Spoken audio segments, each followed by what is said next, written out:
To oversimplify, relationships are complicated. Where there is love, understanding, and compassion, there can also be frustration, misunderstanding, and anger. No relationship is ever hurdle-free. They take consistency and commitment to make them work. And while we typically think of our romantic partners in terms of relationships, in actuality, we have multiple. There are the ones that we have with our family, friends, and coworkers, of course, but I'm talking about the ones that we have with animals. Whether you have had an animal companion, worked with animals, or simply just read about them or have seen them on TV, the human-animal relationship is one that stretches back to the earliest memories of humankind.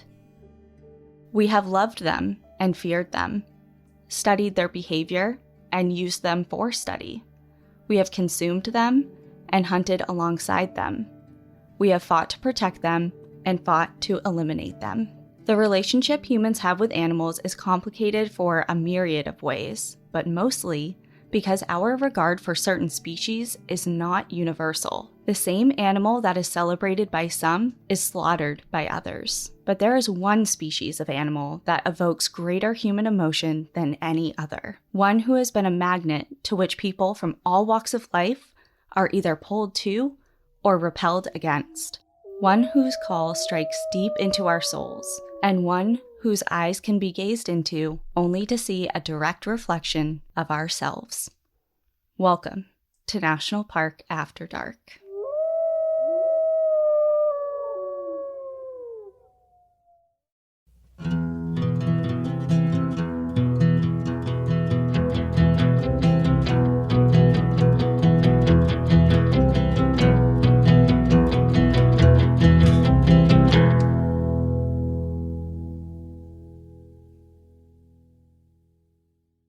Dun, dun, dun. Is this a wolf episode? Okay, don't even say, you know it's a wolf episode because I've just been talking about it for days. So yes, it is a wolf episode. We've been waiting for this for so long. You never would have known that based on the intro, right? I just know because of you, I think. Yeah. And maybe you hinted at it / told me. Welcome back, everyone, to National Park After Dark. It feels like it's been forever since we've recorded, and it kind of has been in our world because we just got back from finishing our moment. Yeah, at the Crescent Hotel in Arkansas in Eureka Springs, which I have to say really is a hidden gem. I had a really lovely time there. Yeah, and for anybody, I know that we have a lot of Colorado people out there, and Eureka Springs reminds me a lot of Manitou Springs. Yeah, you were saying so that. If it's just like, it was a really, really cool town, and we didn't get to do a whole lot just because we were there so briefly, but what we did do was really fun.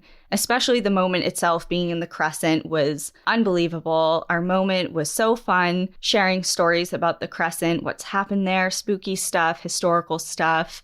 Cassie made it through the night. And I didn't get haunted. Well, actually, what does that mean? Actually, in our moment, we have that one brief second. We brought a ghost meter and it went off while we were talking. While Danielle was talking about a ghost, actually, it started going off. So if you're interested and you want to see the moment, it is still streaming for the next 48 hours, I believe. It's Monday, so it should be streaming until Wednesday. Yeah. So you can still grab tickets. We do have exclusive merch on there by Reiko Designs, and she, as always, just absolutely killed it and did an amazing job. So she has a really cool design for our haunted episode, but you can go to momenthouse.com/NPAD. Yes. And I think that's all that we really have to say off the top, because I'm just going to warn everyone right now of a couple things. Number one, this episode is long. At least in my notes wise, it's the longest episode I've ever written. Oh, how long? So yeah, it's 18 pages. Damn, wasn't the record before that 17 pages? 15 or 16, okay. Yeah. And I did really, really try and condense everything as much as possible, and it's still 18 pages long. So hopefully you have a road trip you're on, or you're doing something that you need your headphones in for a while. because I have a feeling it's going to be lengthy. So there's your first warning. That's like a happy warning. I feel like everyone's stoked when we're so sorry this is an hour and a half, and everyone's like, stop doing short episodes. I want it to be an hour and a half. No. Well, whether that is good or bad news, either way, there's the warning. Number 2, this one is kind of tough. It can be emotional. It's emotional for me. I have been researching this for quite a while just because I had to take emotional breaks. It's pretty heavy for me and for, I'm guessing, people who really love animals. It's not a deterrent because I really think that everyone should listen to this, even though sometimes like when we mention animals or dogs or whatever, people are like, before I listen, does anything happen to the animal? Because I can't listen if it does. Don't have that frame of mind. This episode is really important, and it ties into our national parks, and it's just give it a chance. Yeah, give it some grace. Take breaks if you need to. Yeah. And then lastly, and pretty important, most importantly, I'd say, is this subject is extremely polarizing, meaning it can be divisive. And not just through my research, I know this. It's because I've lived this and I've experienced this firsthand. And we'll talk about that throughout the episode. But this can be a really hot topic, hot button issue that can kind of like separate people into like 2 categories. Okay. And for that reason, I really, really urge everyone to keep an open mind and keep compassion in their hearts for everybody, no matter where they fall on this issue. Mm-hmm. Keep an open mind and have some understanding. I think I genuinely don't know what this story is for everyone that's listening. But I think the biggest thing about like when we do cover any controversial topics, it's never to be like we're spitting information at you that you have to agree with. It's that we're opening the doors for a conversation. And that's how it always is. We're going to talk about this controversial subject, but it's not to shame anyone or to discredit what you believe. It's to open a conversation and to open your minds to other views and to have like a real conversation on both sides, not just ours. 1,000%. And I did try my very hardest to take a step back and not be influenced by my own emotions and thoughts. That being said, of course, I have a stance on this and it may show, but that's okay. Everyone's entitled to their own thing. And I feel like I'm really building this up. So let's just I was going to say, where are we going? What park are we going to? Okay, so we're going to my favorite park, talking about my favorite thing, and that is we're going to Yellowstone National Park, and we're talking about wolves. That's just an opening for an intense episode, and a good one that you really care about. I'm really excited. I'm glad you're doing this. Tell me everything. Okay. Oh, wait. 2 other things. Oh, no. Real quick. Oh, no. Okay. We're not talking a lot about them. Just 2 quick bullet points. Okay. Number 1, I'm going to talk about like a couple of groups of people, and they're going to be vast generalizations. So when I say something about particular groups like hunters or ranchers or etc., I'm not talking about every single person who ranches or is a hunter feels a particular way. So don't take offense to that.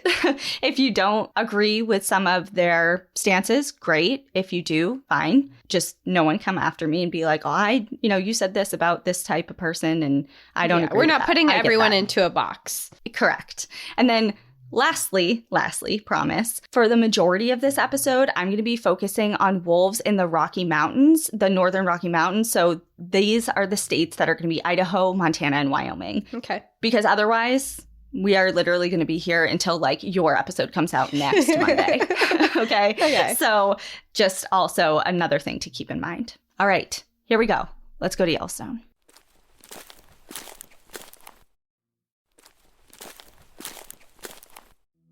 Spring has arrived in Yellowstone, and the park is stirring. Red warblers sing from their perches amongst the lodgepole pines, grizzly cubs toddle behind their mothers, bison calves find their legs as they teeter amongst their herds, rivers and streams gush with increased intensity fed by the recent snowmelt, and 06 opens her eyes for the very first time. Born just 2 weeks prior, she has spent the first part of her life nuzzled up with her siblings, tucked away in a den, carefully chosen by her mother to shield her young family from harm's way. She entered the world mini, coming in at a whopping 1 pound, her tiny eyes bluish gray, her ears crinkled little dots, no bigger than a fingernail. Now opening those little eyes, The world is fuzzy at first. Her vision won't fully develop for another couple of weeks, but the world is starting to come into focus. Her future as one of the top predators in the park was coming, but for now, just standing was an obstacle. Her first couple of weeks were limited to wiggling and slowly crawling inch by inch. A humble start, but it didn't last for long. As the weeks passed, she found her legs and was able to stand and walk. Her grunts and whimpers turned to high-pitched squeaks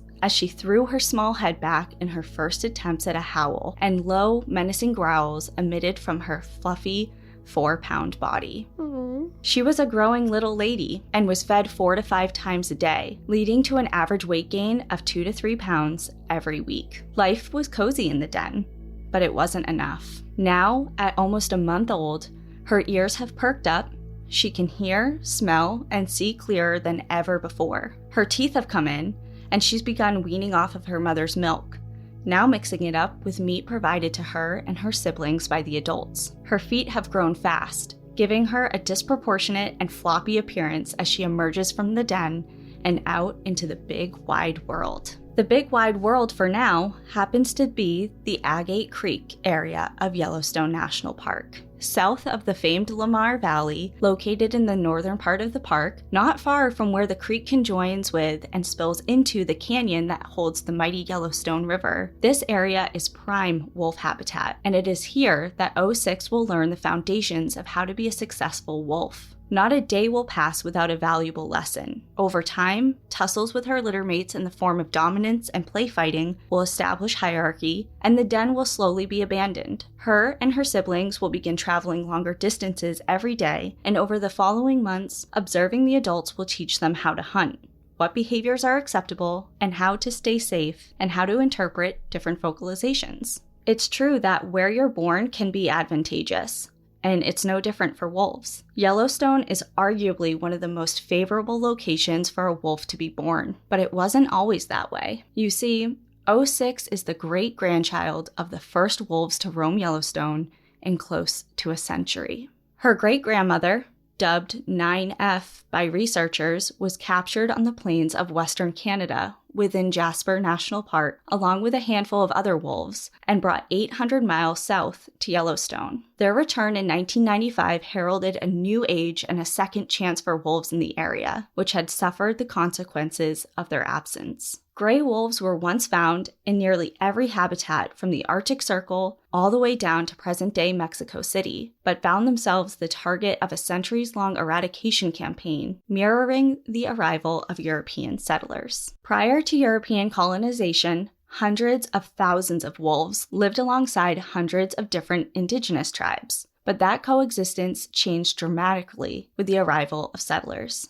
In regards to the United States, the government funded eradication campaigns as soon as we stepped foot onto the North American continent from Europe, and I mean almost literally. The first documented bounty on wolves came from the Massachusetts Bay Colony in the year 1630 and spread throughout the country throughout the years. Some colonial governments even forced different indigenous tribes to pay regular tribute to them in the form of dead wolves, despite their long-standing peaceful coexistence. As time went on, professional and civilian hunters used firearms, traps, poison, explosives, and eventually, with the advent of aircraft, aerial shooting, to wipe out wolves. They were slaughtered by the thousands, with no exaggeration. Between the years of 1870 and 1877, 100,000 wolves per year were killed. State by state, bounty systems were enacted, and in some, there was even a steep penalty for freeing a wolf that was caught in a trap. On the Great Plains, poison was the preferred method of slaughter. Buffalo meat, laced with poison, would be left along a route in which a man would be riding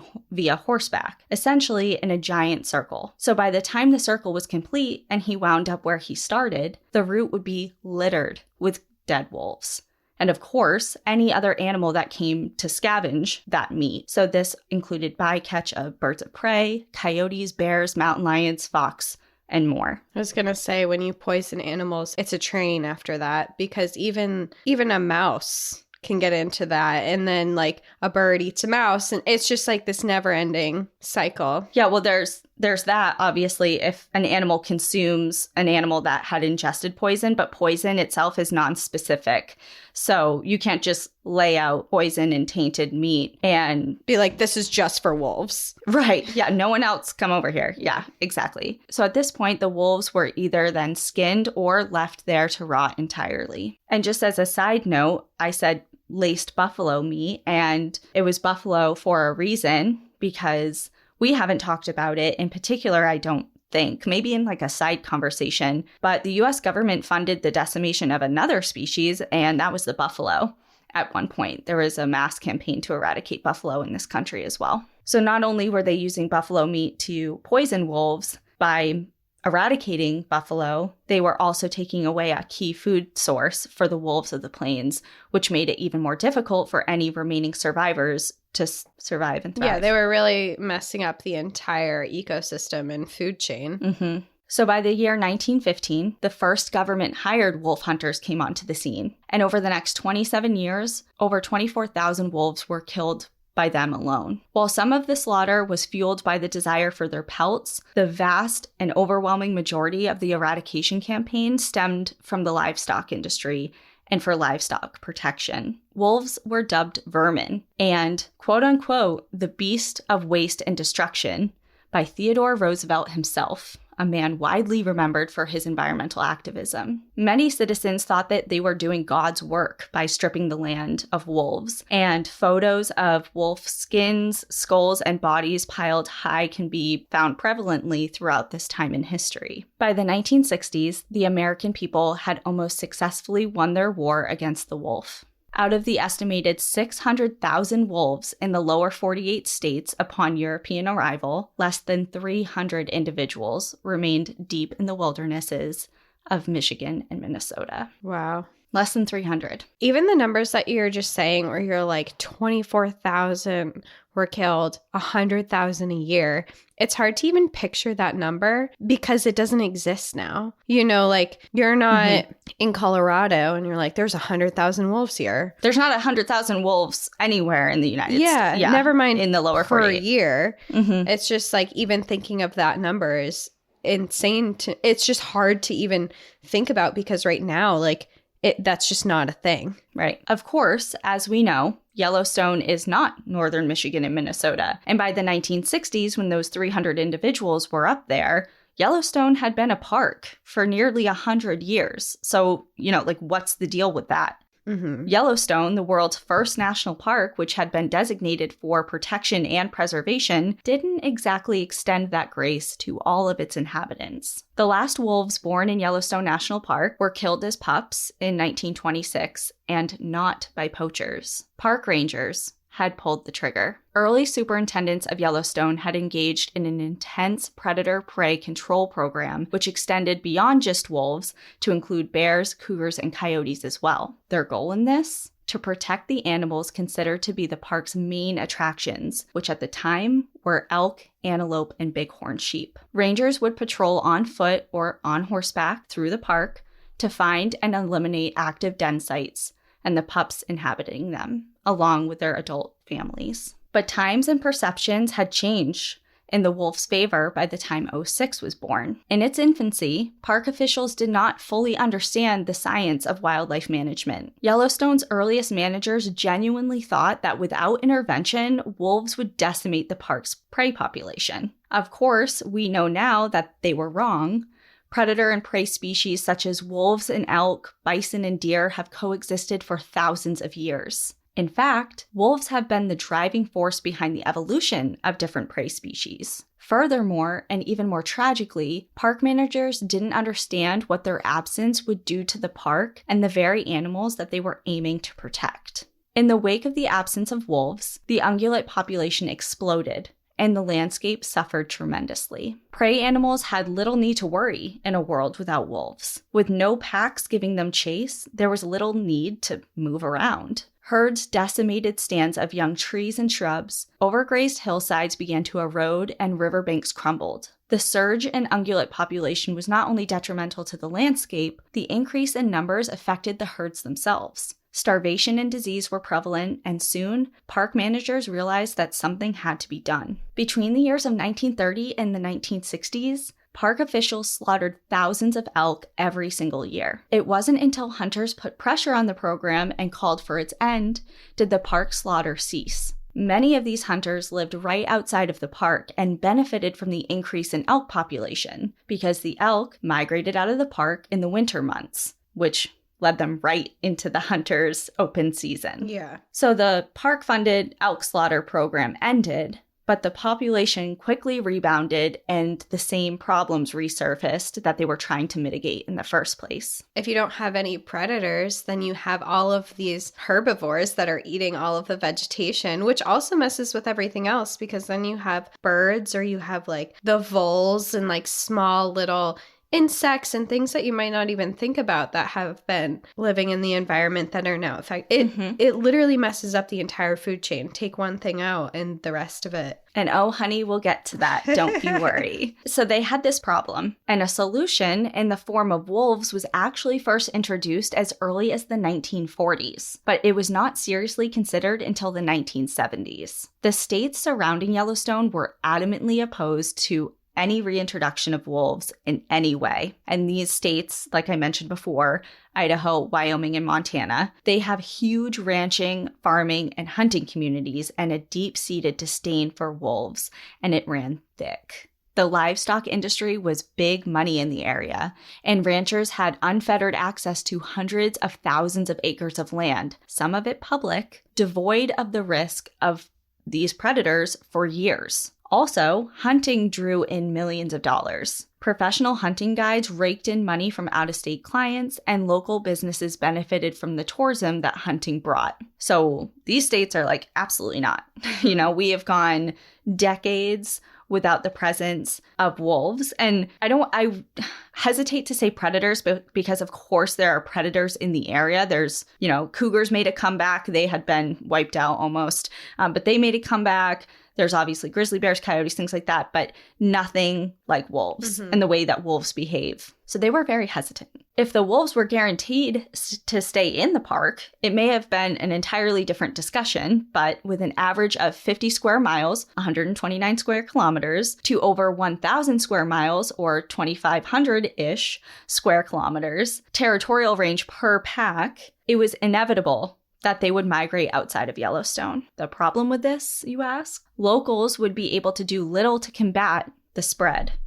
The gray wolf was put on the Endangered Species Act, the Federal Endangered Species Act, in 1974, which meant that they would be protected even outside of park boundaries. The reintroduction was approved after the U.S. Fish and Wildlife Service ended up striking a deal with these particular states. And that deal was as soon as the wolf population was deemed stable, they would be removed from the federal endangered species list and immediately be available for hunting. Doesn't that just create an environment where they can become extinct to the area again? Cassie, with the hard-hitting questions, yes.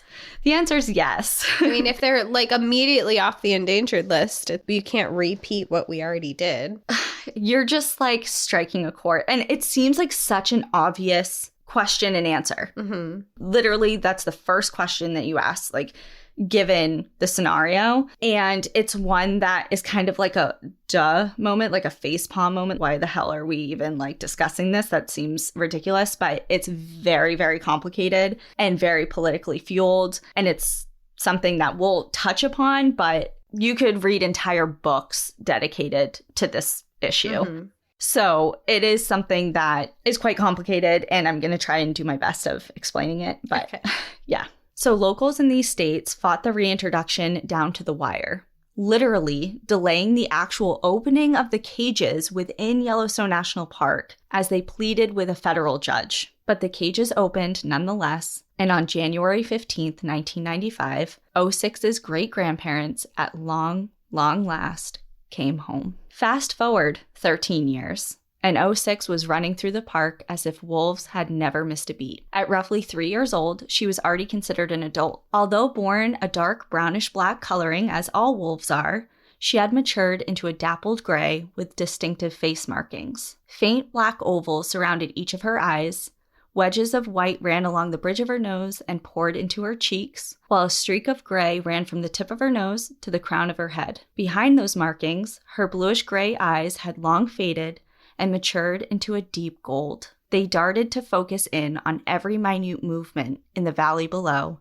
as she scanned her surroundings, the Northern Range. Referred to as the Serengeti of North America, the Northern Range lies in the northern part of Yellowstone National Park. The nickname was given to this location based on the sheer number of ungulate species that can be found in its valleys. Elk, bison, pronghorn, mule deer, they all thrive here in huge numbers. This location also serves as the place where the largest elk herd in Yellowstone spends their winters. Because of all of these things, it also holds the densest year-round wolf population of any location in North America. Other predators such as cougars and bears flock here as well because of all of the prey availability, which makes the Northern Range a very smart place to be, but also a very dangerous one, especially dangerous for 06, because right now, she was alone. She had left her natal pack at the ripe old age of 1 in search of a mate and a territory of her own, which is common for wolves. But 06 is not your common wolf. She had mated with several males over the years that she had run into along her journey, but up to this point, she never settled down and she never had a litter. At one point, she even ran into her older sister and her sister's male companion,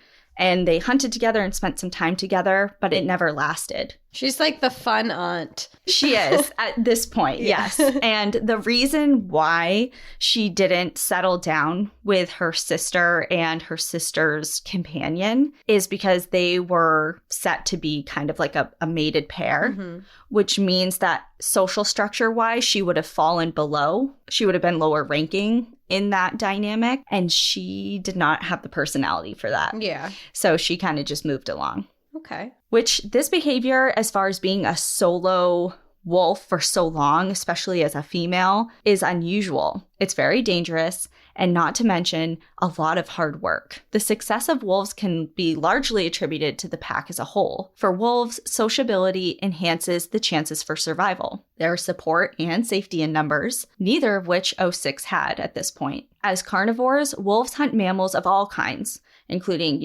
beavers, small rodents, rabbits, but those pale in comparison to their preferred meals like elk, bison, and moose. Wolves can eat up to 20 pounds or 9 kilograms in a single sitting. Wow. And they require several pounds of food every single day to survive. Taking down a meal that provides such sustenance is tough work, even for a skilled pack of several animals. These prey animals can be massive, and they have evolved alongside predators. They evolved to become not-so-easy meals with serious evading skills, speed, and hooves that can deliver killer kicks. Being a lone wolf is hard, but being a lone female wolf is much harder. Lone males who roam in search of finding a mate and creating their own pack, who wind up being unsuccessful in that endeavor, have a better chance of being accepted into an existing pack. But on the other hand, lone females that are doing the same thing are often rejected by the sole breeding female of an existing pack, often referred to as the alpha. Okay. For this reason, a lot of lone wolves will either wind up back at their natal pack, so the pack that they were born into, or they die alone. And speaking of being rejected, territorial disputes are the most common cause of death for wolves in Yellowstone National Park, whom only live an average of 4 to 5 years. That's really short. Because what is it regularly? So wolves in captivity, obviously much cushier life. The wolves that I worked with, it wouldn't be surprising for them to average like 10 to 14 years. We had a couple 16-year-old wolves. Okay. Yeah, 4 to 5 years on average in the wild is normal for wolves. 06's own grandmother, known as 42 by researchers, the last of the Canadian-born wolves, was caught alone one day as she wandered away from the safety of her pack and was killed by a rival pack. So life is tough for wolves. Despite the dangers, 06 fared very well on her own. She proved to be a skilled and thoughtful hunter, evaded trouble, and stood her ground. But after nearly 2 years, all by herself, in January of 2010, her days as a lone wolf came to an end. She had been howling for days in search of a mate, and finally, one appeared. Actually, 2, and they were brothers, only about a year in age. They responded to her calls, and the 3 animals approached one another, very wary but interested, and they hit it off. And 06 found herself interested in the smaller of the brothers, and she signaled this by laying her head alongside of his back. Like, oh, I choose you. Aww. She kind of reminds me of Lady Lua. Oh, yeah, the lion. Yeah, where she was alone for a long time, and she's just surviving and thriving on her own, even though that's like very rare. And then she found her mate. Yeah, I loved that story. Me too. I love animal stories. Tell me more. Okay.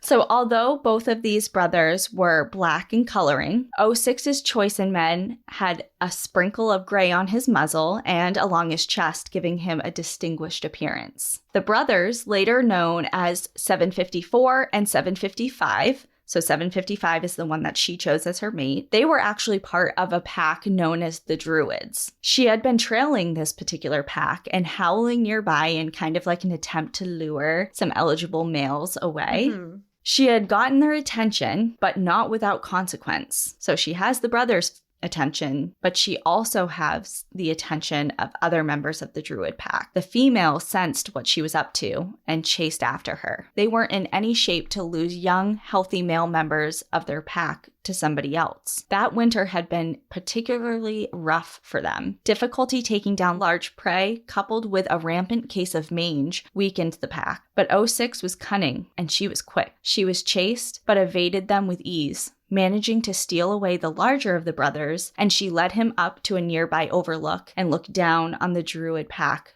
from above. She could have run. Sure, gaining 2 wolves would help bolster her numbers, provide assistance hunting, and provide additional safety. But 06 had mastered solo life before, and it was clear that she would be just fine with one of these brothers. She had chosen her mate, though, and this brother was not him. So instead, she hung back and howled, enticing the other one to come along. Her siren song worked, and after a short time spent back with his pack, 755 eventually ran off to join 06 and his brother, leaving his family behind to start a new life. Both of these brothers were enamored by 06. That much was clear. They both pined for her attention, but it became clear that 755 would become her mate, and he made sure to assert his dominance whenever it came to gaining her attention. He may have been the boss of his brother, but no one was the boss of 06. It was clear that she ran the show in pretty much every way. She took the lead on hunts, and on more than one occasion served as the only hunter, as the brothers, still pretty inexperienced at only a year or so old, ran in circles or chased after the wrong animal entirely and were overall pretty much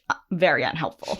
So she's like, I like you guys, but you're really not doing much. I just like your company. Yeah, she taught them the ropes, essentially. I like her. Yeah, she's cool. But for the first little while there, it must have been extremely frustrating for her.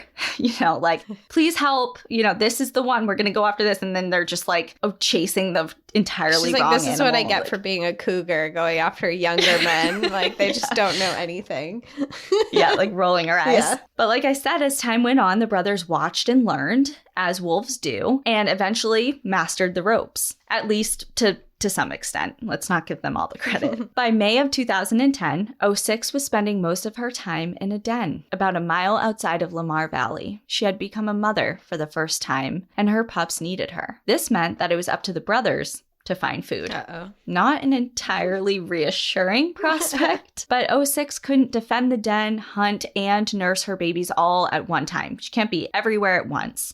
So the brothers were relied heavily upon it during this time, especially when the grizzlies closed in on the den. But they were far off, hunting or scavenging for food, which left 06 alone. One particular encounter resulted in a standoff that lasted well over 7 hours. She continuously nipped and chased after the bears in an effort to draw them away from her young. 06 in this regard, and in all others, proved to be a stellar mom. 755 became an attentive father, and 754 was the fun uncle. He joyfully and tolerantly played with the pups as they transitioned from crawling to bounding, taking his fair share of pummels throughout the journey. He also never seemed to give up on showing 06 his affection, despite not receiving much back. Sneaking in a quick nuzzle when his brother wasn't around, but quickly falling right back into place when he returned. Not only was 06 adored by her family, now dubbed the Lamar Canyon Pack, she became one of the most beloved wolves in all of Yellowstone. She had been watched from afar by park biologists and researchers for years at this point, but the location of her first den put her front and center with Yellowstone's tourists. Her den was visible, albeit by a scope like binoculars or a spotting scope, from the Slow Creek Campground road. So at this point, you're at the campground, you're on that road. If you take a pair of binoculars out, you can see the location of her den and her pups and her raising everybody. Like, she became a superstar. And soon word got out. People gathered hurriedly, peeking through their binoculars for a chance to see one of Yellowstone's brightest stars. And wolf watching in Yellowstone became big business. The National Park Service predicted that there would be a rise in visitation to the park after they reintroduced wolves. And boy, were they right. Not only did visitation rise, but so too did revenue. According to a 2021 USDA report, 10 years after wolf reintroduction, which would bring us to 2005, wolf-related visitation in Yellowstone on its own produced over $47 million in Idaho, Montana, and Wyoming every single year. Wow, that's a lot of money. And it continues to grow. And that's just from people coming for a chance to wolf watch. I mean, I know every time I've been to Yellowstone, I've been like, I want to see a wolf. Like, I'm looking out far into the the distance, fields and distance. I'm like, where is one? Like, I'm waiting for one to just like quickly run across the road, across my car, but I've never seen one there. I saw one when I was there, but it was extremely brief. Yeah. Like a flash, you know, like running into the tree line. So barely. And I considered myself very lucky. I used to, when I lived in Jackson, Wyoming, there was a wolf den like over the ridge from where I was. So every day I would hear them howling, or like every night I would hear it. And it was just like, it's almost like bone chilling and like a little eerie and so cool at the same time. It's just, you know, they're about to go out for their hunt, or you're just sitting there and it's dead quiet, and then you just hear wolves. It's eerie and it's magical all in the same. It strikes a chord. Yeah. There's nothing like a wolf howl. Whether or not you've heard it in person,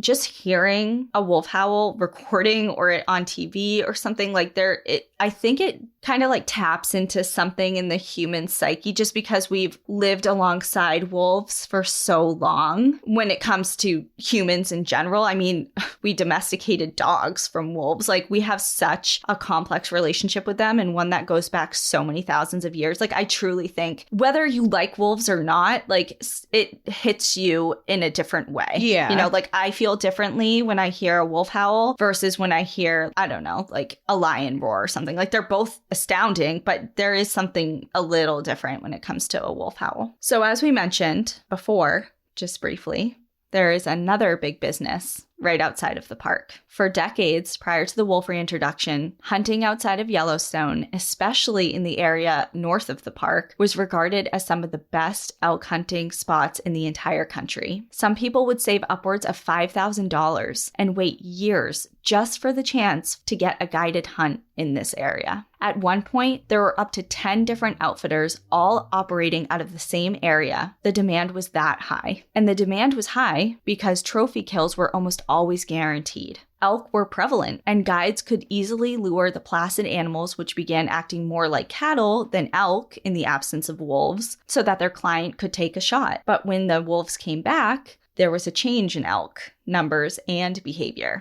And these changes enraged hunters. Less elk and more difficult to hunt elk meant less revenue. In 1995, an estimated 19,000 elk roamed just the northern range of Yellowstone. And 15 years later, in 2010, that number went down to 6,000, roughly to the levels of what it had been when the Park Service was culling the animals back in the 1960s. Okay. Like when the park was managing the numbers themselves. But this decline was not just because of wolves, and game officials tried to reassure the local hunters of that. Montana and Wyoming officials were alarmed by the sheer number and sheer size of the elk herds and the damage that they were doing to the habitat. So in response, they issued more hunting permits and extended the hunting season, which at the time hunters loved. I mean, it's like, we can get more elk and kill them for longer. Like, that's great. You know, they loved that at the time. But this, coupled with a drought and habitat loss due to development of the greater Yellowstone area, which was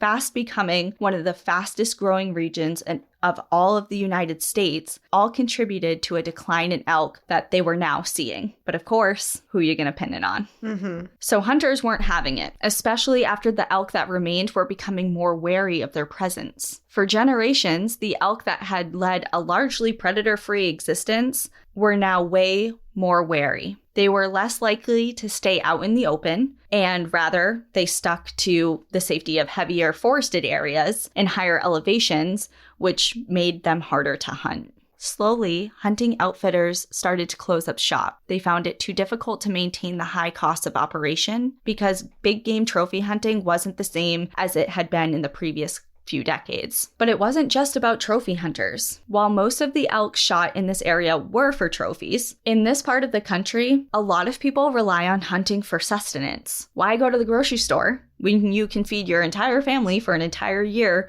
with a good elk kill? You know, like a big bull elk.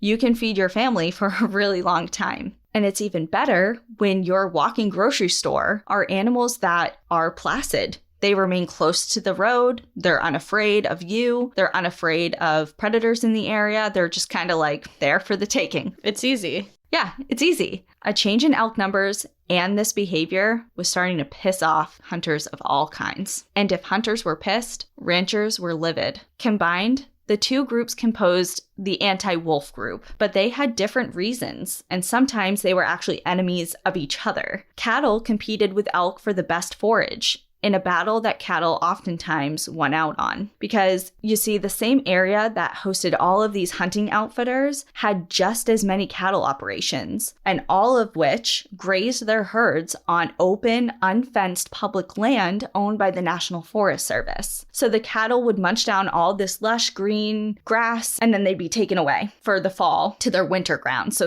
to another location. And near this time, elk would be coming into the area from the park, because they're migrating out of the park and into this area where they would usually spend the winter. But after the cattle had been there and munched everything down, there was not much for them left, and hence they had no reason to stay. So they would move along, or they'd find their way onto private ranch land that had a lot of yummy alfalfa meant for the cows, and they'd eat all that up. So all of this stuff really started to, they started to butt heads a lot, and tensions were rising between hunters and cattle ranchers. Because it's their livelihood on both sides. On both fronts. Yeah. Exactly. Sometimes ranchers would plop their cows right next to the road, highways, and national forest adjacent to the park and just let them graze. And once in a while, an unlucky tourist would hit an unlucky cow on their way to or from Yellowstone. Losing cattle is part of the ranching business. Some would be lost to weather, injury, or illness, and others would be taken by a cougar or a grizzly from time to time. But with the reintroduction of wolves, ranchers started to draw the line in the sand. The wolf impact on ranching, statistically speaking,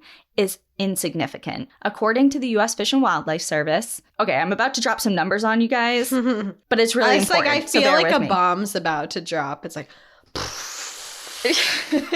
I really condense this stuff. Like I said, this is the only statistical analysis in here. It's really important though. So according to the U.S. Fish and Wildlife Service, in the year 2014, in the Northern Rocky Mountains, again, Idaho, Wyoming, Montana, a total of 136 cattle, 114 sheep, were killed by wolves. But there is another set of numbers floating around. According to the National Agricultural Statistical Service, so the NASS, if you were to ask them, the numbers were different. They were 2,835 cattle and 453 sheep killed by wolves in the same region in the same year. Whoa, those are wildly different numbers. Yes. So the reason for that, thank you for asking. I already have an answer. Oh, good. So the NASS numbers are based on self-reported survey of livestock producers and do not include verification of kills, meaning that the accuracy of this data is questionable and the reports likely overestimate the number of livestock killed by wolves. So there's no verification process versus the U.S. Fish and Wildlife Service are confirming that these were predated by wolves, essentially. So I guess my question, so the other numbers that we're getting from the National Forest Service and stuff, those are the 150? So the U.S. Fish and Wildlife Service confirmed 136 cattle and 114 sheep. Okay, so those were confirmed that they did. I guess my question there would be, is it a difficult process to do that? And would people not want to go through the process of having their cows identified by being eaten by wolves? That's a great question. And I guess my answer is I'm unsure to say one way or the other. However, there is a government reimbursement program for ranchers and livestock owners if they can verify that their livestock had been killed by or predated on by a wolf. They will be reimbursed monetarily wise. Okay. You would think maybe the incentive would be higher, but at the same time, it all depends on what your end goal is. Do you want to inflate the numbers and be like, see, all these wolves are slaughtering all our animals, so we need to get rid of them? Mm-hmm. It's kind of like, are you after the money or are you after something deeper, which is to get rid of the wolf problem, quote unquote, altogether? And I guess like my just view of dealing with the government and going into all that and getting reimbursed and stuff, like it might just be a process where people are like, mm-hmm. yeah, this happened. This sucks. I hate wolves. And then like not report it. So I'm just like, the numbers are so wildly different that I feel like they have to both be wrong because they're so wildly different that there has to be like something's up. Yeah. Well, because there is variation mm-hmm. on those two numbers, I have a little bit of a calculation. Okay. Using the confirmed data from the U.S. Fish and Wildlife Service, those numbers that are confirmed mm-hmm. because they're confirmed and I want to use those. And then comparing that to the data from the NASS that reported the total number of livestock in the area in those 3 states, the calculated percentage of cattle killed by wolves in the northern Rocky Mountain states in that year, using those numbers, is less than 1%. Wow. So it's still so insignificant. Yeah, whether it's 136 or 2,000, like it's not comprising a huge chunk of loss.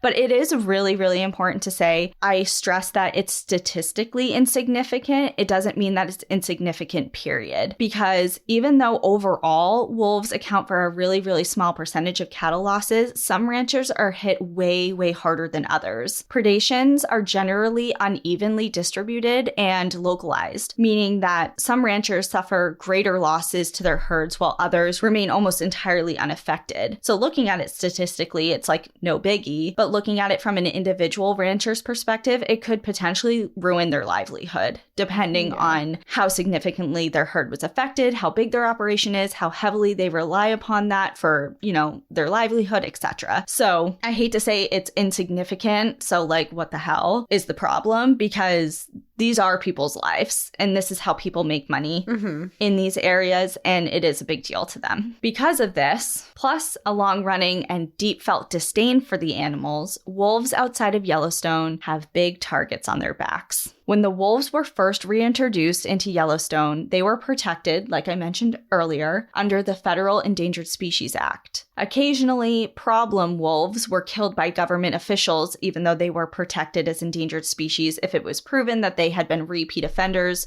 regarding livestock depredation. But outside of that, shooting a wolf was a big no-no. But that didn't stop people from doing it. 06's great-grandfather, 10M, one of the first wolves to step foot back into Yellowstone, was killed by a man named Chad McKittrick. Chad was arrested and charged with a federal offense for shooting an endangered animal and originally claimed that he thought he was shooting a feral dog. However, based on testimony from his friend that he was with at the time, Chad had decapitated the wolf, removed its collar, and threw it in a culvert, hoping that the water would destroy the evidence. The radio caller kept on transmitting. They're waterproof, obviously, and he was tracked down. He faced fines of up to $150,000 and up to 2 years in jail. Yet while on bail, he was proud of what he had done, and he showed it off. He wore a shirt that said Northern Rockies Wolf Reduction Project as he rode horseback down Main Street during the 4th of July parade. Because nothing screams America more than killing endangered species. In 1996, McKittrick was convicted of 3 misdemeanor counts, killing an endangered species, possessing it, and transporting it. And his sentence included 3 months in jail, 3 months in a halfway house, which... What? I don't know what that means. Isn't that for drugs? That's what I thought. And I just I'm like, you know what? I have bigger fish to fry here. I'm just not going to look into that. He's fine. He was fine. I don't know what a halfway house is in this regard. And he was charged to pay $10,000 in restitution. At his trial, he testified that he thought the animal he killed was a dog, a rabid feral dog. And using this mistaken identity argument, he appealed to the U.S. Supreme Court. McKittrick lost there, but then later won after the Department of Justice kind of backpedaled on its policy. In fact, they adopted a brand new one called the McKittrick policy. This basically states that U.S. attorneys will prosecute someone accused of killing an endangered species. So it doesn't have to be just a wolf, just any animal on the Endangered Species Act, but only when they can prove that the killer specifically intended to kill an endangered species. Okay. And I wrote, internally screams in my notes. So all someone has to say is like, I didn't know. Whoops, didn't know. I thought it was a dog. How is that even better? Right. It's like so... I thought it was someone's house pet. I'm so sorry. Like, okay. It's very clearly a wolf. It has a radio collar on. And then you decapitated it. And how many dogs are running around Yellowstone?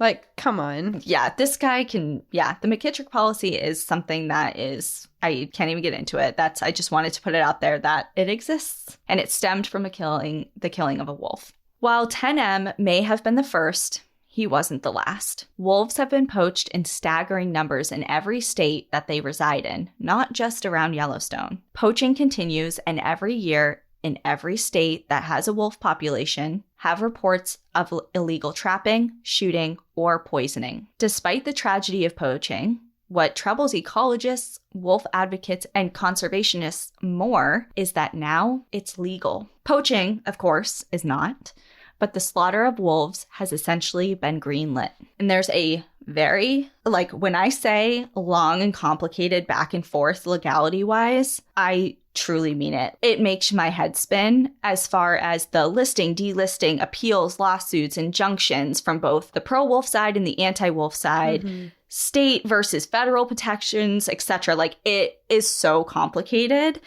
And if you want a actual breakdown timeline and detailed history legality-wise and policy-wise, I'll link it in the sources. It'll be under the International Wolf Center link. It's actually really great information, but it's so complicated because there's state and federal policies and loopholes, and there's also different regions. So there's the Northern Rocky Mountains, there's the Great Lakes, there's a Mexican gray wolf population in Arizona and New Mexico that are all managed separately and differently. It's really, really complicated. Because there's so many different hands in the pot. It's like everybody makes their own rules for certain regions, and people have different, I'm sure that there's different amount of ranchers and different amount of hunters in certain areas, and there's more issues in certain areas than others. So it's just like creating a big... And politics goes into this more so than science. It's just, there's a lot. But if you're interested, then the link will be there for you.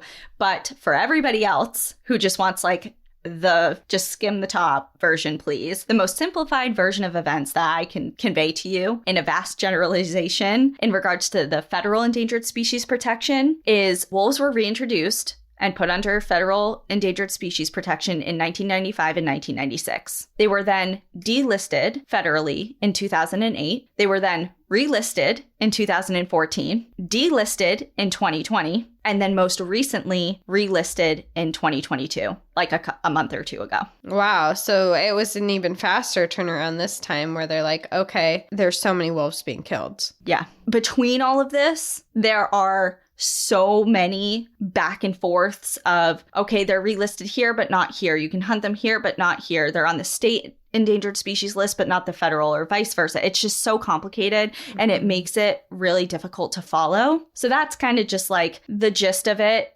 It's always back and forth if you want kind of just like the gist of the situation. And at face value, the relisting in 2022, a lot of people who know that I'm a big wolf person sent us links. Thank you for different articles saying like, yay, they're relisted and it's great news. And at face value, that seems really great. And it is in a lot of ways.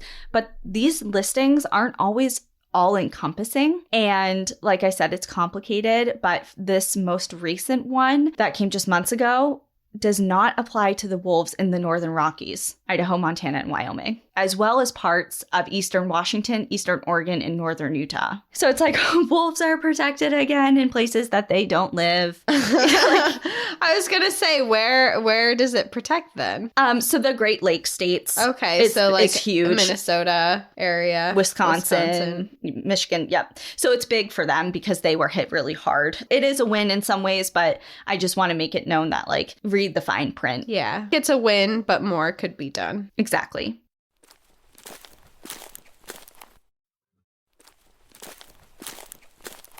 Those animals that are not included in this relisting will continue to be managed by states and not the federal government, which is the problem. Because wolf hunts are hardly responsibly regulated, and more often than not, wildly out of hand. States are responsible for drafting their own management plans, meaning once protections are lifted at the federal level, it's essentially open season and shit hits the fan. For example, in the first 5 years following their delisting and legal hunting commenced, trophy hunters took 2,500 wolves in the Northern Rockies, and 1,500 of them were in the state of Idaho alone in the first 5 years of delisting. Wow. I feel like I've said wow a lot, but just these numbers they're staggering. And I know it's kind of boring sometimes to hear numbers, but it truly is important to grasp the scope of what we're talking about here. It does. It puts a lot into perspective because, like I said earlier, the numbers that you're saying are so large that I didn't even realize that this is how,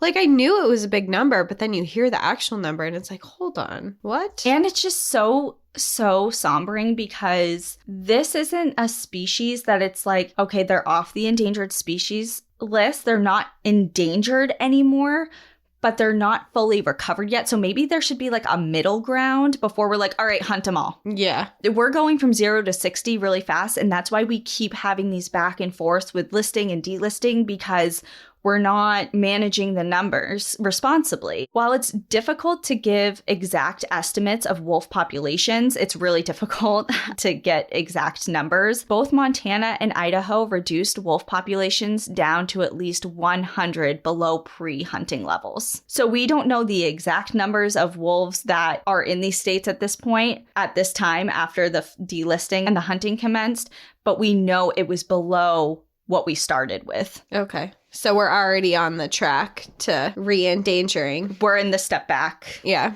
More examples. In 2018, when Wyoming allowed wolf hunts 365 days a year across 85% of the state, and bonus, they were classified as shoot-on-sight vermin, so you didn't even need a hunting license. 2018. Over 500 wolves have been killed in Montana and Idaho just last spring. In Wisconsin, hunters overshot their quota by 80%, harvesting 218 wolves in less than 3 days. 3 days? Last February, as soon as hunting season began, within 3 days, they overshot their quota by 80%. Wow. In 2017, in Jackson Hole near the Tetons, 44 wolves were killed in the first 40 hours of open season, and not to mention the additional 32 that were killed across the rest of the state. And I could literally go on and on and on, but I just wanted to give you some things to digest a little bit.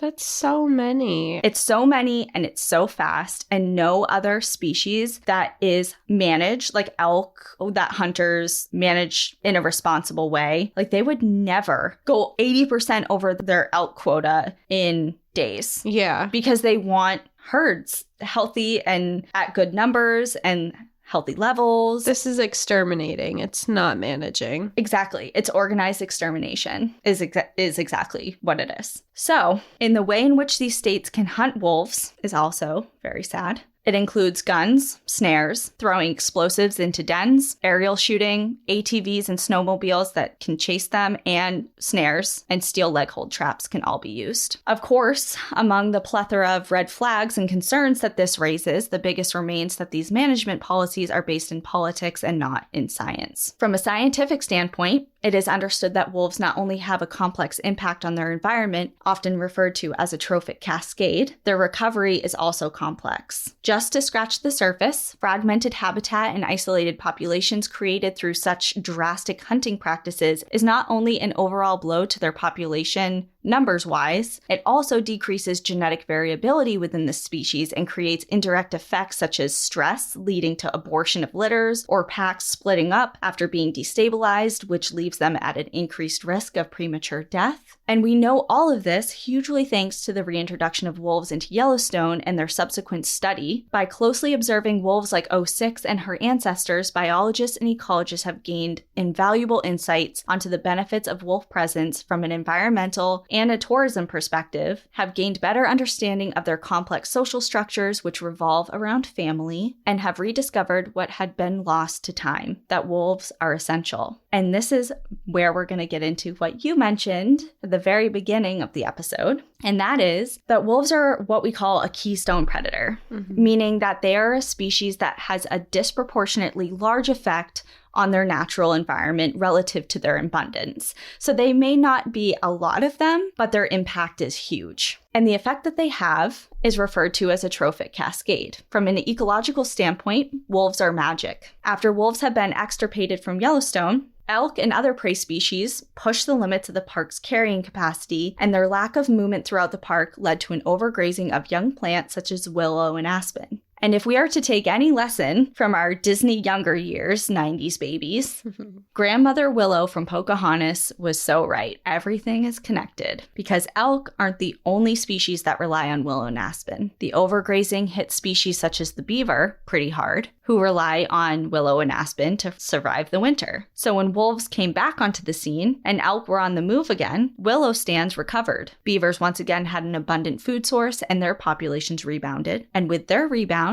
came new dams being built. This had an effect on the stream hydrology within the national park, which benefited fish and songbirds who found nesting habitats in these new rebounded willow stands. Other species who rely heavily on carrion, such as scavengers like magpies, coyotes, and ravens, and even bears, have benefited from wolves. Elk themselves benefit too. As they say, only the strong survive. And that's especially true in the face of predator presence, and in particular, in the face of 06. With an average kill rate of only 14%, wolves strike out more than they succeed. But 06 was special. People from all walks of life ventured to the Lamar Valley for a chance to see her in all her glory, leading one of the most successful and celebrated packs in Yellowstone National Park history. Park biologists scribbled down notes as they watched her raise 3 litters of pups without losing a single one before adulthood. Almost unheard of, as 50 to 60% of pups die before they reach 1 year old, a true testament to her care, guidance, and protection. Young couples stooped down to the ground, pointing out 06 to their children, who clutched stuffed wolf toys as she rolled on her back, allowing her babies to swallow her up in a dog pile. Even seasoned wolf watchers, some who have spent over 800 consecutive days in the park, marveled at her speed, skill, and quick decision-making while weeding out the slowest and weakest member in an elk herd. Almost all of the humans that had eyes on 06 throughout the years in Yellowstone belonged to this group of people, ones who rejoiced to merely be in the land of wolves. While wary of humans, she was not unaccustomed to their presence. Humans to her were just a part of the landscape, benign objects that didn't interfere with her directly, but also didn't pose a threat either. Kind of just like weird, odd blobs on the landscape.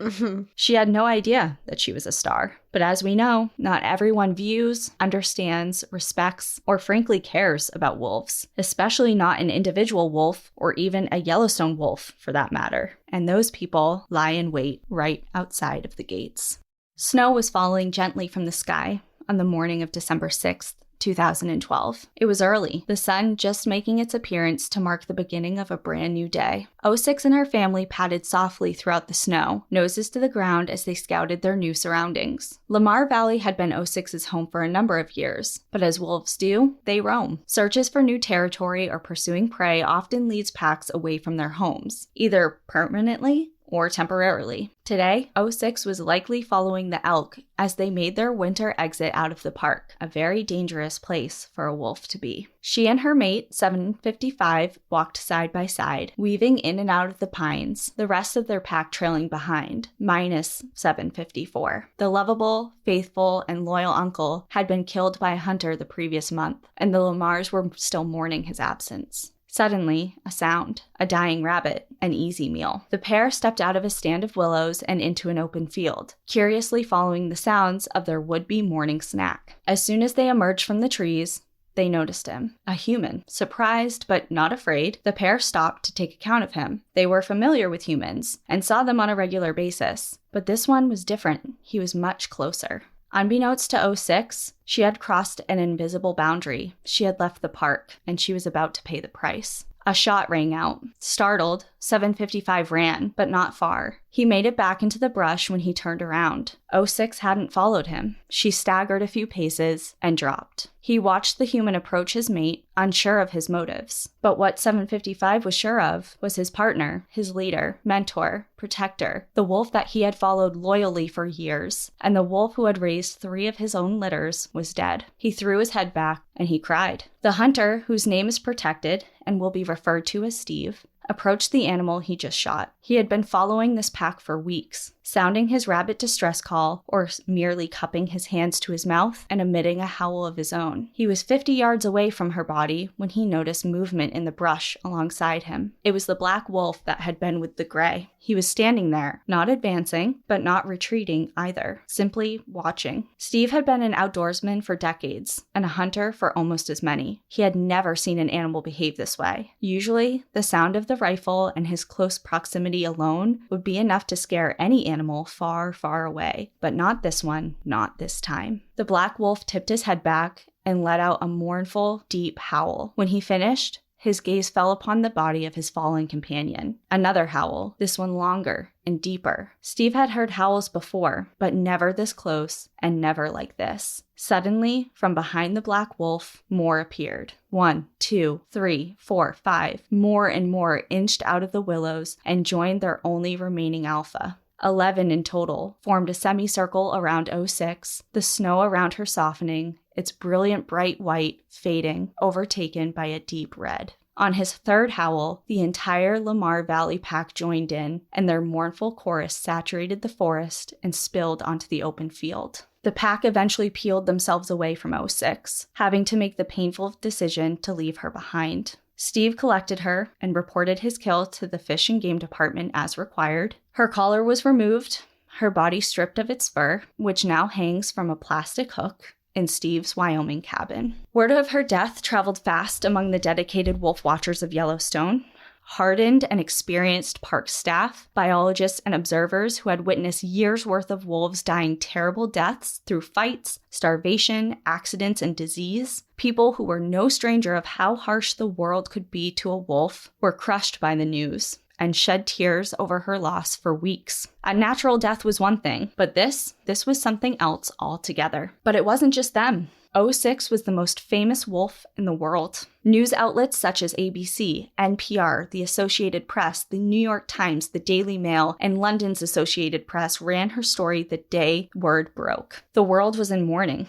The death of 06 also marked the death of the Lamar Canyon pack as it once was. After she died, it had become leaderless and slowly dissolved. The pack wandered in and out of the park for weeks following her death until only 3 returned. 755 and 2 of his daughters were observed back in the park on New Year's Eve. They didn't last much longer together, eventually splitting off. 755 wandered Lamar Valley alone for months before eventually leaving his home altogether. Wolves are intelligent, adaptive, social, and complex, but they aren't quitters. In the wake of 06's death, 755 was alone and without a home or a pack, but that didn't last forever. He was older, his once jet black fur now streaked with gray, but he found a new mate and formed a new pack named the Wapiti. And many of 06's offspring went on to become alphas themselves, leading their families bravely forward into an uncertain future. Their ecological role couldn't be more profound, the benefits impossible to refute.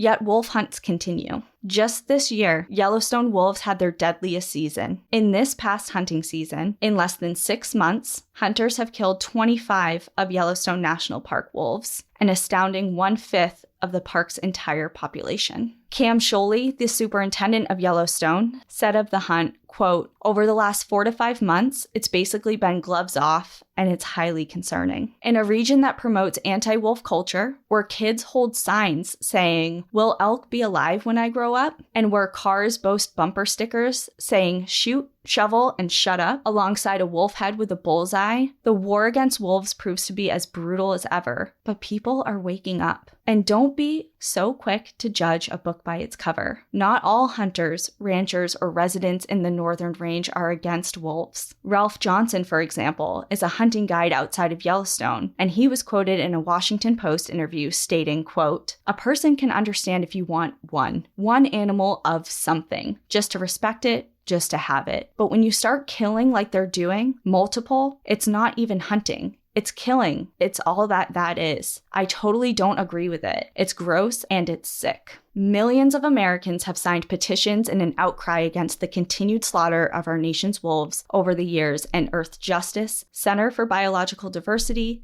Defenders of Wildlife, the Humane Society of the United States, and the Sierra Club are just a handful of the organizations who have filed lawsuits against the U.S. Fish and Wildlife Service and other governing bodies in pleas to follow the science, to not be bribed by politics when making decisions regarding wolf management. While the future of wolves throughout the country is uncertain, our national parks, such as Yellowstone, the Grand Tetons, Isle Royale, and Voyageurs, act as relative safe havens. Home to many of the nation's wolves, parks like these welcome millions of visitors every single year who travel from across the globe for their chance to see a wolf in the wild. And maybe, if fortune is on their side, to hear their sweet, sweet song carried on the wind. Over the centuries, in our conquest for control, we have changed almost everything around us. Humans have disrupted natural cycles, landscapes, and processes. We have thrown a wrench in the way other creatures have lived their lives for millennia, and simultaneously have punished them for finding new ways to survive in their suddenly altered worlds. In a way, humankind has embodied the tale of King Midas. Through our journey of self-indulgence and obsession for obtaining everything we have ever wanted, we have forgotten the consequences that follow. King Midas once wished for all he touched to be turned to gold, but when it did, he was in agony. He could no longer enjoy everything he once had. We have longed for control over our environment for centuries, and we have plundered and bulldozed our way to achieve it.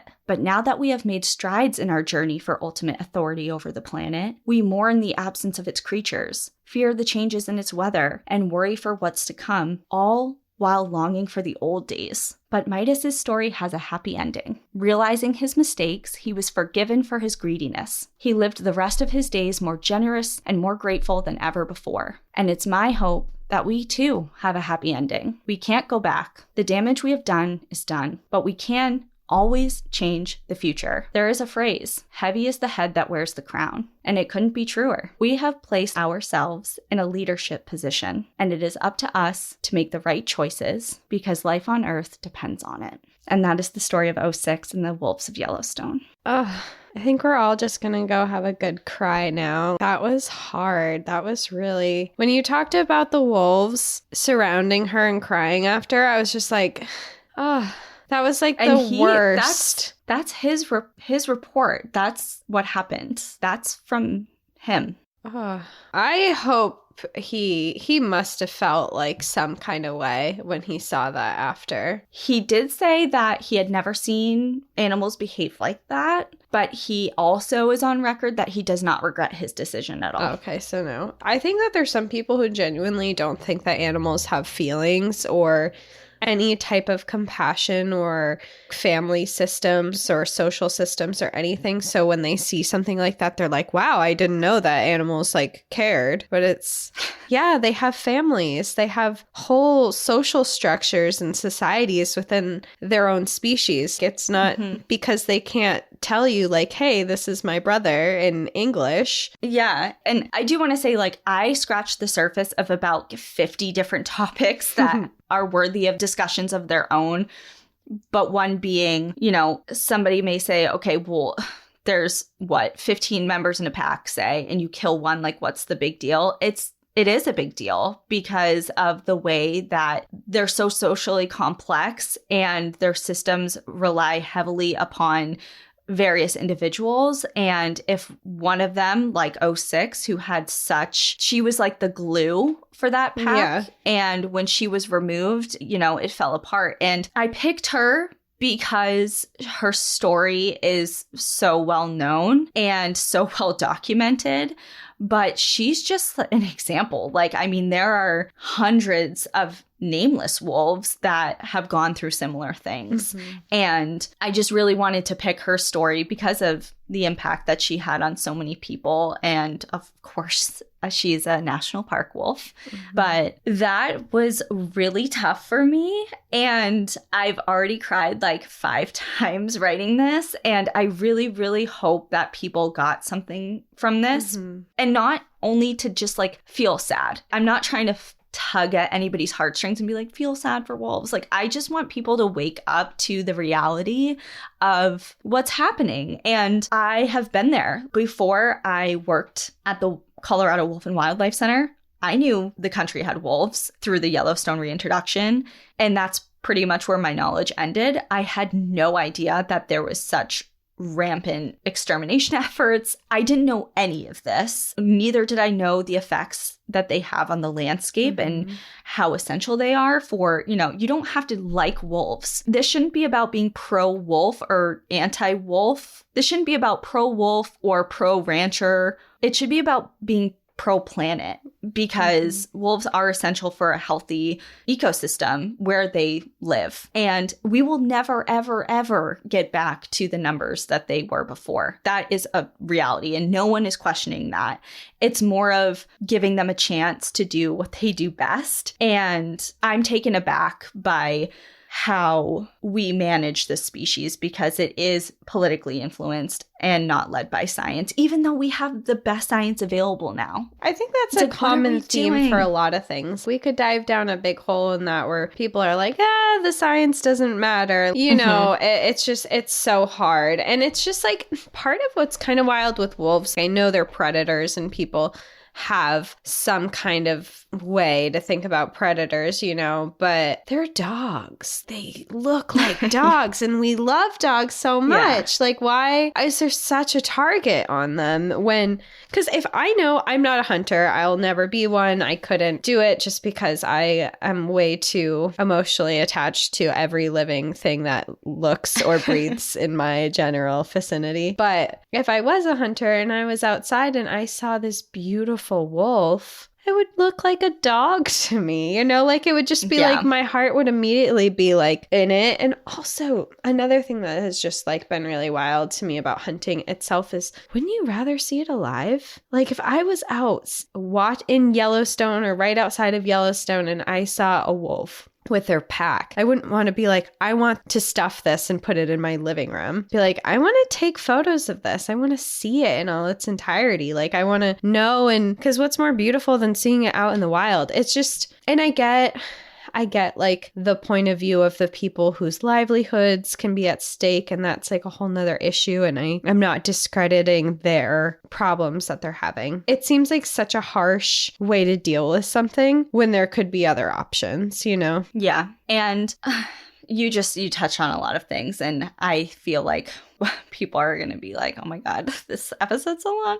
But there is something to be said. You're not a hunter, I'm not a hunter. Mm-hmm. We don't have a hunter's perspective, which is not right or wrong. It's just we don't. And I know hunters. I'm sure you do too. Mm-hmm. And I think that there is a place for hunters. There's a place for wildlife management. There is a need for it. Yeah. To just say just let nature do nature now in this day and age with how far we've come in history with messing everything up, that's never going to happen. Yeah. But there's a way to do it responsibly. And there are people who do it responsibly. Mm-hmm. There are responsible hunters and the responsible ranchers. And yeah. And if you want to get your meat going out hunting, especially in New England, people go out and hunt deer, whatever. You want to do that instead of buying the over-processed meat in the grocery store. That's great. You do you. Please do. Shut down factory farming. Yeah. Please. It's just it's all a balance. violence. And there's definitely in no way that we're saying like against hunting. It's just this extreme hatred towards wolves, which is what you really... Well, it's the hatred, it's politically driven, and it's driven monetarily. There's a lot of factors at play. We're also seeing the same pattern over and over. Isn't that so? And that's the thing that kills me. It absolutely kills me. Not just in the scope of wolves, in the scope of literally anything. When it's like, okay, so we've done this before and it's not working. And guess what? We did it and it was disastrous. So why the fuck are we doing it again? The worst part too is like, we're doing it again. It was disastrous. And we have all of it documented. So you can see the results and exactly what we did right here. So what I think is that we should do the exact same thing and hope for a different result this time. What is that? Isn't that like the definition of insanity, is doing the same thing over and over, expecting different results? Yeah. Is that? Yep, that's exactly it. Yeah, like what the hell? Okay, so anyways, to wrap this up, I do have a couple of bullets just very quick. Okay. Number 1, recommendations. First and foremost, I'll list them in the show notes, but I had to shout out the book that I used most. All of 06's story I gathered from this book. It's called American Wolf, and it is phenomenal. I know we recommend a lot of books on the podcast, and we're always like, oh my God, this is the best book I've ever read every time. So maybe it's kind of lost a little bit of its punch, but truly, American Wolf is phenomenal. If you are interested in wolves, wolf history, Yellowstone National Park, etc., it's a beautiful book. Definitely read that. And on the subject of wolf books, that has nothing to do with this episode, but is a good book if you want to cry. A Wolf Called Romeo. I know that story. It just fucking stab you right in the heart. Yeah. So if you're wanting that, definitely, because I feel like a lot of people will be like, oh, have you heard of this one? Yes, and I hate myself for reading it. But if you want to cry. Go for it. I'll also link a couple of very quick YouTube videos that have a lot of great information, like less than 5 minutes, how wolves change rivers. It goes over the trophic cascade effect and keystone predators, wolves save Yellowstone National Park, etc. There's a lot of cool resources that have a lot of information in a really short amount of time if you're interested more in like the science and ecological versus a sob story about an individual wolf. So I wanted to do this episode for a really long time, obviously, because the subject is really near and dear to my heart. But there is a couple of reasons why I chose to do it now. And first, I wanted to bring some awareness to wolves and maybe open the floor to more understanding of their role in the wild, because Colorado recently passed legislation to reintroduce wolves into their state no later than 2023. So it passed, but it was like so close.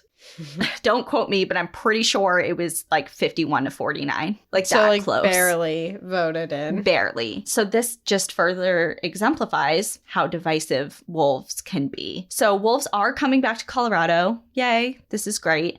But as we just discussed for like 5 hours, their presence is obviously celebrated and loathed. So I just wanted to do like my teeny part of, opening the door, like you said in the very beginning of this, to discussion and more conversations, hopefully further understanding, because we're going to start this reintroduction in a brand new way.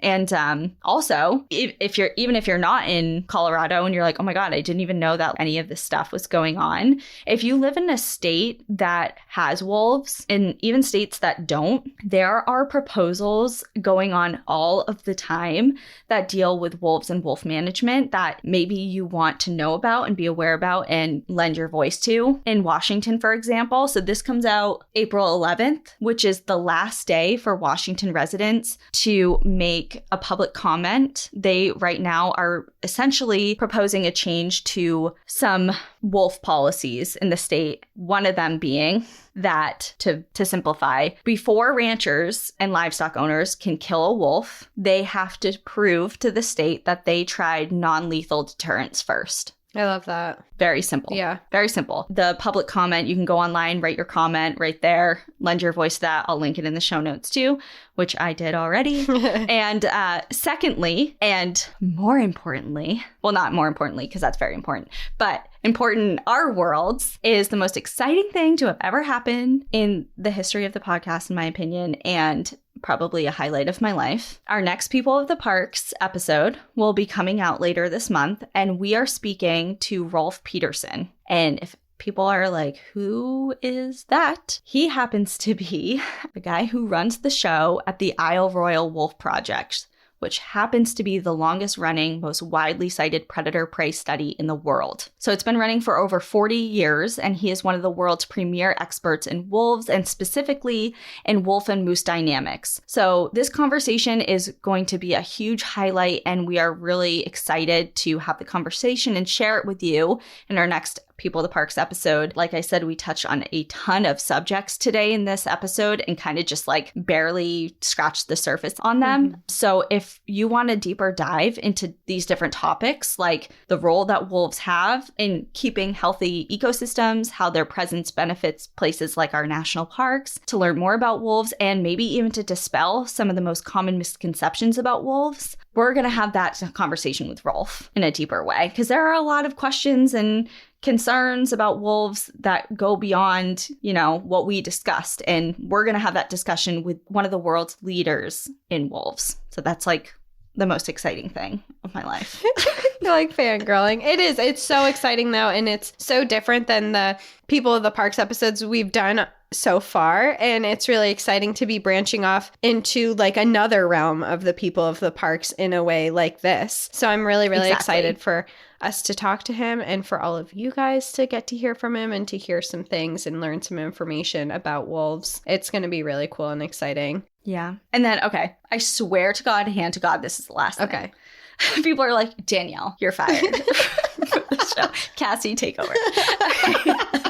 I wrote this down because I really didn't want to forget it because I feel like it's really important to say. Okay. So for this episode, what I took away from it out of, aside from the wolf subject, is it shows that you don't have to be a park ranger or a biologist or an ecologist or any of those things to be at the forefront of change that you want to enact, because wildlife needs warriors, and many of those warriors work in law and policy change. And there are a lot of great organizations out there that champion different efforts for, wildlife and wildland protections that need lawyers and attorneys. So you don't have to be like a modern day like Elle Woods or anything to make a change either, even if you're not going to be going into law or become an attorney. Change starts in conversations that you have with people. And I really, really encourage everyone to have that, a conversation. Not an argument. Not an argument. Not a debate. Not an argument. A conversation with people that have opposing views to you, even if it's really difficult. Like, I cannot tell you how many difficult conversations I had when I was at the Wolf Center or even now with people regarding wolves. And it can be super, super frustrating and it angers me. I'm already spicy to begin with. And this really, really fires me up. But no one gets anywhere with anger. So I encourage you to be mad, follow what fires you up, but don't use anger to convey your point of view, and always be open to see issues from various perspectives, because it really does make all the difference. Mm-hmm. And it's important to know that whether you're talking about wolves or literally anything else ever. Yeah. And it's just a good takeaway message because I've been there. I spent years being really pissed and not understanding, like, how do you not see this? You're stupid. And it got me nowhere. And over the years, as I've matured, also, that probably dealt with it. It's just having a conversation with people is truly the only way of getting anywhere and leveling with them. Like, there are a lot of people out there that have different views than you that aren't bad people. Yeah. And I think it's important when you're having these conversations to be able to put yourself in the other person's shoes, or at least understand where they're coming from. Because if you're just shouting at someone like you're wrong and they're shouting at you, no, you're wrong, there's no conversation. There's no seeing each other's point of view. But if everyone's trying to be sympathetic and understanding, and also, and that's not me saying like if you're passionate about something, fold because someone else believes in something else. It's just saying, like, Like, you have your view and you have it for a certain reason and you want to tell people that, but understand and at least listen to why their point of view is the way it is, because maybe they do have a valid point. Exactly. Or maybe there's something that you didn't even think of that's going on their end that you didn't know. It's just so important. Like you said, it's so important to have real conversations, because that's where change happens. It doesn't happen in pointing fingers at people or yelling at people or just pushing your views. It's having a mutual conversation. Exactly. And I think we'll end it on that, because we could ramble forever, but I think that was a really good ending point. And I hope that everyone enjoyed the episode, even if you teared up a little bit. I did a little bit. I kind of tried to compose myself towards the end. I sat back from my microphone for a second because I was like, like, this is going to come through on the mic. Cassie has emotion. Yeah, so, well, thank you everyone for joining us. I know it was a rough one, but I hope it was an important one and it made a mark on you. And I hope that you come back next week and we didn't scare you off. With this 2-hour episode. No, I don't think it'll be that long. Anyway, we'll see you guys for next week. It's almost 2 hours. Well, okay, we really have to go before it hits the 2-hour mark. We'll see you next week. In the meantime, enjoy the view. Enjoy the view. Sorry, we're rushed to get out of here. Enjoy the view. But watch your back. All right, goodbye. Bye.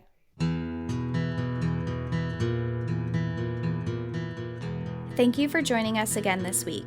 If you have a trail tale you'd like to share, send us an email at npadstories@gmail.com.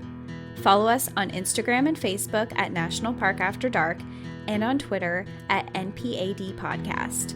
Become an outsider by joining our Patreon, where you'll gain access to monthly bonus stories and exclusive content. And remember, when you support our partners, you're supporting our show. To access our special discount codes along with source information from today's episode, check out the show notes. For information on the show, to shop our merch store, sign up for our newsletter, and more, visit npadpodcast.com. And if you're enjoying the show, please rate, review, and subscribe wherever you listen to podcasts. One more time. I need to kick Chaska out of this room. Okay. He's like a lawnmower. Aww. All right, little baby. I'm sorry, but you're really snoring.